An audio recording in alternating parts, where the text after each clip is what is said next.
आसन जिसको बोलते हैं। ठीक है, तो जिसमें आपको आराम मिले उसमें आप बैठ सकते हैं।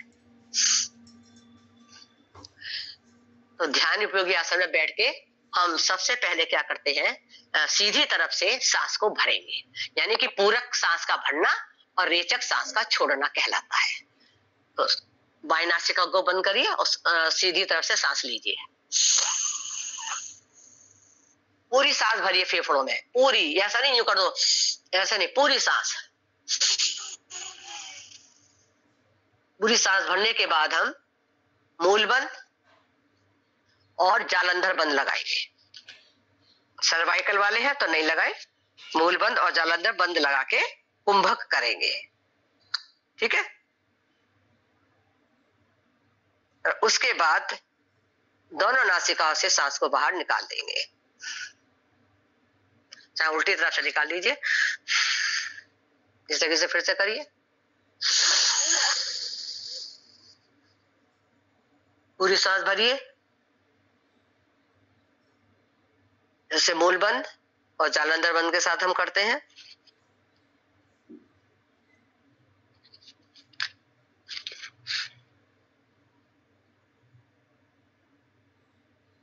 ठीक है, और उल्टी तरफ से सांस को बाहर निकाल देंगे, रेचक करेंगे। इस प्राणायाम को 3, 5 और 7 बार तक कर सकते हैं, और धीरे धीरे इसको 10 बार तक किया जा सकता है।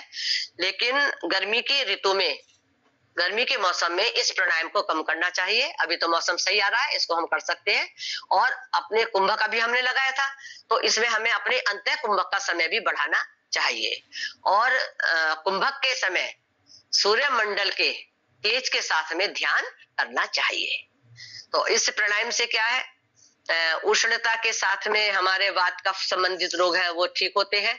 स्त्री रोग है, उदर कृमि है, छूत के रोग है, अजीर्ण है, अपच है, उस रोगों में हमें लाभ मिलता है।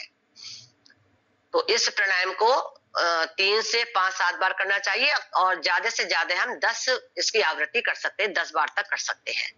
और गर्मियों के मौसम में 2 से 3 बार आप इस प्राणायाम को करिए, सूर्य भेदी। इसके बाद आता है हमारा चंद्र भेदी। चंद्र भेदी प्राणायाम में क्या है, सीधी नासिका को बंद करेंगे और उल्टी तरफ से सांस भरेंगे। पूरा सांस भरिए, लंबा गहरा सांस भरिए, सभी भरेंगे, कोई नहीं बैठेगा, क्योंकि मैं बोल भी रही हूं, सबको आवाज साफ आ रही होगी। पूरा करते जाइए, लंबा गहरा सांस भरिए। और इसमें अंतः कुंभक लगाते हैं, अंतः कुंभक, और इसको मूल बंद और जालंधर बंद के साथ भी कर सकते हैं। तो आप मूल बंद भी लगा लीजिए और जालंधर बंद भी लगा लीजिए, और अंतः कुंभक करेंगे। इसके बाद दाहिनी नासिका से सांस को बाहर निकाल देंगे। फिर से करेंगे।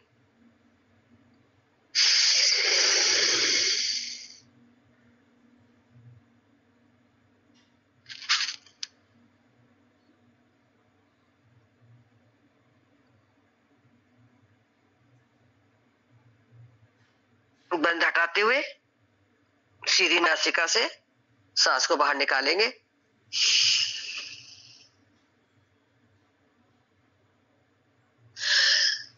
जब हम अंतः कुंभक लगाते हैं, कुंभक के समय हम चंद्र मंडल के प्रकाश के साथ हमें ध्यान करना चाहिए, और सर्दी के मौसम में इस प्राणायाम को कम करें।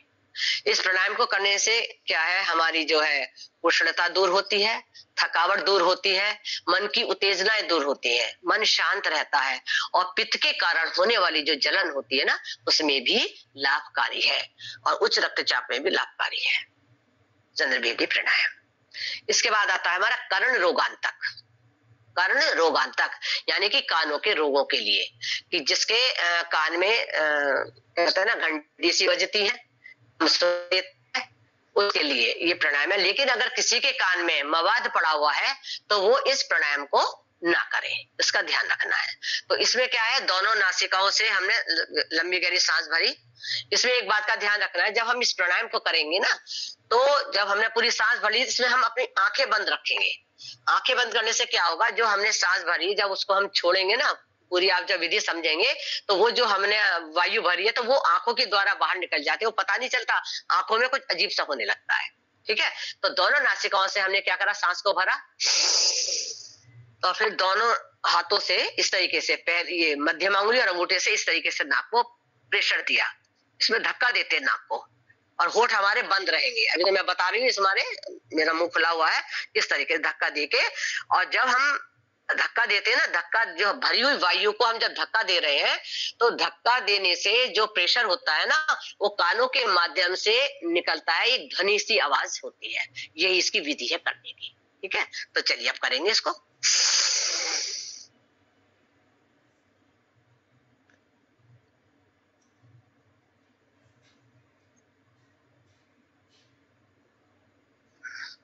लोग 2-3 बार करते हैं सही एकदम, जबकि ये लगे हुए हैं तब भी ध्वनि सी महसूस हो गई कि अंदर से निकली है।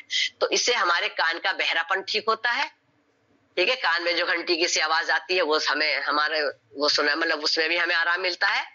और कान के जितने भी रोग हैं उसमें ये कर्ण रोगांतर प्राणायाम करना चाहिए। लेकिन अगर कान में मवाद पड़ा हुआ है उस रोगी को ये प्राणायाम नहीं करना है, ध्यान रखना है। अब करेंगे इसके बाद हम शीतली प्राणायाम। शीतली प्राणायाम में मुंह को खोल के जीभ को नालीनुमा बनाएंगे ऐसे। ठीक है, और नालीनुमा बनाते हुए पूरा सांस भरेंगे फेफड़ों में। तो करेंगे इसको, करिए। पूरी सांस हमने भरी, सांस भरने के बाद हम मुंह बंद कर लेंगे, अपने होठ बंद कर लेंगे, और इसमें जो है मूल बंद और जालंधर बंद लगाएंगे। इसमें भी आप वैसे भी कर सकते हैं बिना मूल बंद जालंधर बंद के, अगर आप लगा सकते हैं तो आप लगा लीजिए। ठीक है, तो इस तरीके से लगाते हुए कुंभक करेंगे और फिर बंद हटा के दोनों नासिकाओं से सांस को बाहर निकाल देंगे इस तरीके से। फिर से करिए।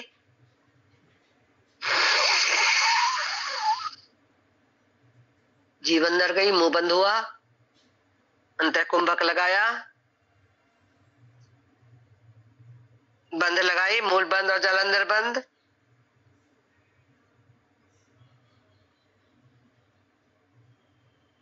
तब बंद हटाते हुए दोनों नासिकाओं से सांस को बाहर निकाला। ठीक है, तो इससे क्या है, हमारे जीभ, गला और मुख के रोग ठीक होते हैं इस प्राणायाम से।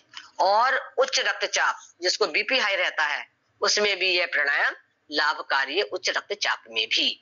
और जिसको बहुत अधिक गर्मी लगती है गर्मी के मौसम में, उन्हें शीतली और शीतकारी प्राणायाम करने चाहिए, और सर्दी के मौसम में यह प्राणायाम कम करना चाहिए। ठीक है, शीतली और शीतकारी दोनों प्राणायाम।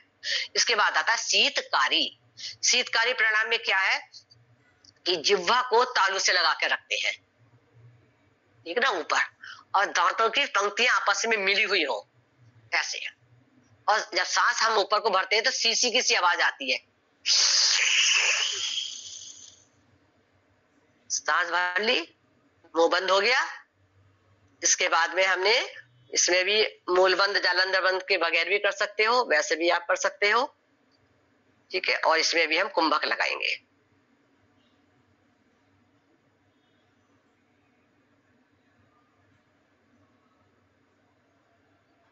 तो अब बंद हटाते हुए दोनों नासिकाओं से सांस को बाहर निकाला। फिर से करिए एक बार, तालू से जीभ लगाइए, और जब सीसी की आवाज करिए, दानों की पंक्ति मिली हुई आपस में, देखिए इस तरीके से मुंह खुल जाएगा, सब होठ हमारे खुल जाएंगे।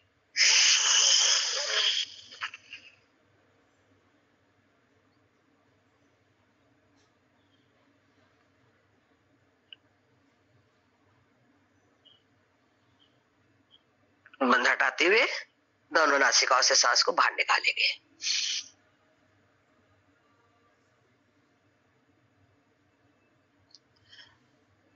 तो ये भी हमारा शीतली प्राणायाम की तरह ही लाभकारी है। इसमें भी हमारा जो है मुंह, जीभ और गले, जिह्वा, गला, मुख, से संबंधित जितने भी रोग हैं वो ठीक होते हैं और उच्च रक्तचाप में लाभकारी है। लेकिन जिसको कफ प्रवृत्ति वाले हैं, जिसको उसको गले में टॉन्सिल है, वो शीतली प्राणायाम और ना करें। शीतली और शीतकारी प्राणायाम उन्हें नहीं करना चाहिए, विशेष रूप से शीतली प्राणायाम नहीं करना चाहिए जिसको कफ संबंधित रोग हो, ये ध्यान रखेंगे। इसके बाद में आता है हमारा मूर्छा प्राणायाम। क्या नाम है बताया मैंने? मुंह, मुंह में पे बड़ी की मात्रा, मुंह आधा च और छा है ना, छ छतरी और आका डंडा, उसके ऊपर र चढ़ा हुआ, मूर्छा प्राणायाम। इसमें भी, इस प्राणायाम में भी हम क्या करते हैं कि सांस भरेंगे और सांस भरते आप किसी भी ध्यानयोगी आसन में, जैसे हम इसमें बैठ गए, वज्रासन में आप बैठ जाइए, इसमें आराम से हो जाएगा, जो बैठ सकते हो बैठ जाएंगे वज्रासन में, ठीक है। तो इसमें हम क्या करें, दोनों नासिकाओं से सांस को भरेंगे, दोनों नासिकाओं से सांस भरते हुए और सिर को ऊपर उठाते हुए और पीछे की ओर जाके दृष्टि हमारी आकाश की ओर है, इसलिए ऊपर उठाते हुए सिर को पीछे की ओर ले जाते हैं और अंतः कुंभ करते हैं।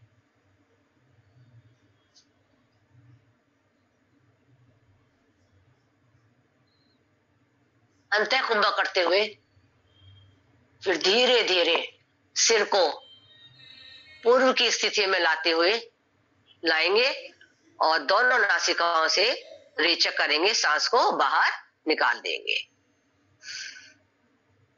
फिर से करेंगे, सांस भरिए, सिर को ऊपर उठाते हुए,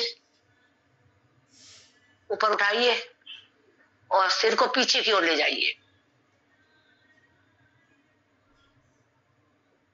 और आंखें बंद रखते हुए, ये हो गया हमारा, और आंखें बंद करते हुए वापस आएंगे पूर्व की स्थिति में और सांस को बाहर निकाल देंगे दोनों नासिकाओं के द्वारा। इस तरीके से हमारा ये हुआ मूर्छा प्राणायाम। उसमें हमारा सिर दर्द है और अधक पाली दर्द होता है ना, जो उसमें हमारे लाभ होता है। वात कंप है, वात कंप, स्नायु दुर्बलता, उसमें लाभ मिलता है। नेत्रों की ज्योति बढ़ती है, याद शक्ति बढ़ती है इस प्राणायाम के करने से, मूर्छा प्राणायाम करने से। इसके बाद में आता है हमारा प्लावनी, प्लाविनी, आधा प्लाविनी, प्लाविनी प्राणायाम। ये एक प्रकार की वायुध होती है। जिस तरीके से मुख से जल पिया जाता है ना, हम पानी पीते ना ऐसे करके, कोई पानी पियाओ मिल जाता है तो ऐसे पीते हैं, घर पे भी बहुत से लोग ऐसे पीते हुए मैंने देखे हैं। तो इसी तरीके से वायु को पीते हैं। तो जब तक पूरा वायु से पेट ना भर जाए तब तक आप पीते रहिए वायु को, और जब वायु पूरी अंदर चली जाए तो इस तरीके से डकार लीजिए कि पी हुई पूरी वायु बाहर निकल जाए, यानी कि दूषित वायु जो अंदर की है वो बाहर निकालना ही प्लावनी प्राणायाम कहलाता है। पी हुई वायु को बाहर निकालना। ओके, चलिए अब वायु कैसे पिएंगे? पियो वायु को। पानी तो कहोगे पानी तो डल रहा है, हमारे पी रहे हैं गट गट गट गट। अब इस वायु को भी इसी तरीके से पीजिए, पूरी वायु पीते जाइए, पूरा पेट भरिए, रुक रुक के पी लीजिए।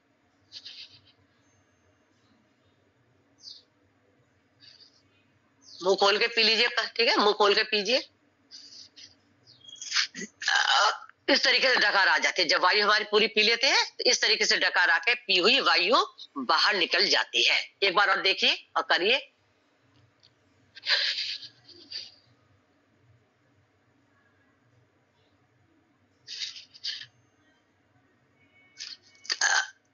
इस तरीके से डकार के माध्यम से पी हुई वायु को बाहर निकाल दिया जाता है। इससे क्या है, हमारे जो भी उदर के रोग हैं वो ठीक होते हैं और हिस्टीरिया जैसी बीमारी में लाभ मिलता है। और जो भी अंदर हमारी दूषित वायु है वो डकार के माध्यम से बाहर निकल जाती है। इसके बाद आता है हमारा केवली प्राणायाम।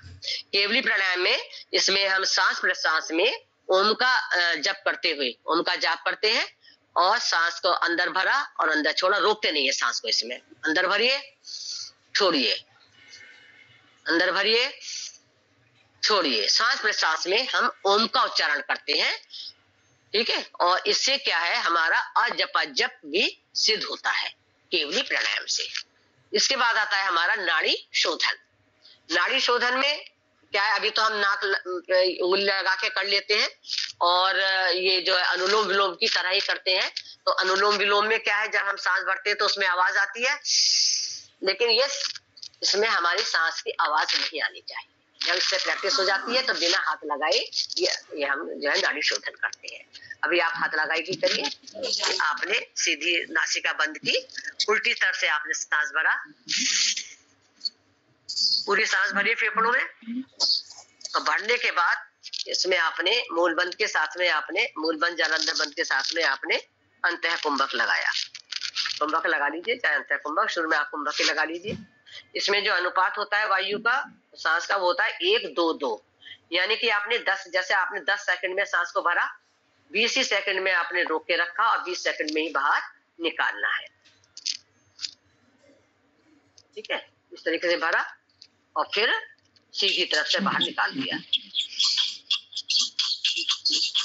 दीदी, नाड़ी शोधन से पहले क्या बताया था? नाड़ी शोधन से पहले केवली प्राणायाम, केवली, केवल जैसे बोलते हैं ना केवली, ये केवली प्राणायाम। चलिए फिर से करिए। दीदी किसके लिए बताया था आपने? पूरी सांस भरिए,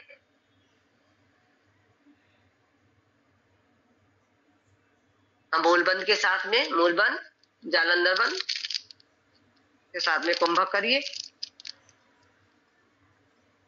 उसके बाद उल्टी तरफ से बाहर निकाल लीजिए, बंद हटाते हुए सीधी तरफ से। इसके बाद हम सीधी तरफ से सांस भरेंगे,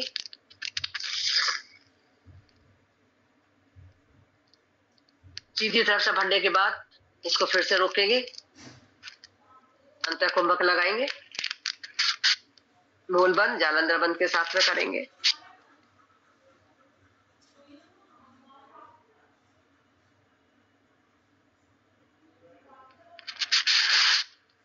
और फिर उल्टी तरफ से बाहर निकालें।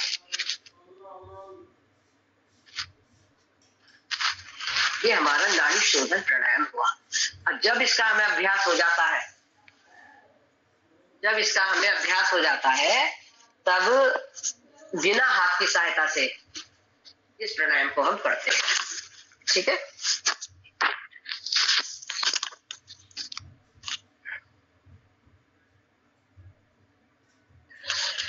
तो जब ये प्राणायाम हम करते हैं तो इससे हमारी एकाग्रता आती है नाड़ी शोधन से, और मन इंद्रिय, ठीक है, जो हमारा मन है, इंद्रिय है, ठीक है, और प्राण, इस पे हमारी विजय प्राप्त होती है, इस पे हमारा नियंत्रण होता है। चलिए, ये हमारे प्राणायाम थे जो आज मैंने आपको बताए। इसके साथ में देखिए आपको ये जो है के बारे में बता दीजिए एक बार। क्या बता दूं? केवली प्राणायाम कैसे होता है? केवली प्राणायाम कैसे होता है? ठीक है, केवली प्राणायाम में मेरी आवाज क्यों लौट के आ रही है? बंद कर दीजिए आप लोग अपने अपने माइक।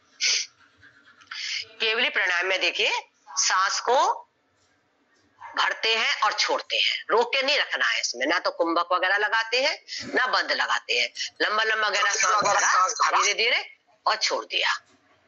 और हर सांस में उस ओम का चिंतन करते हैं, ओम का उच्चारण किया जाता है।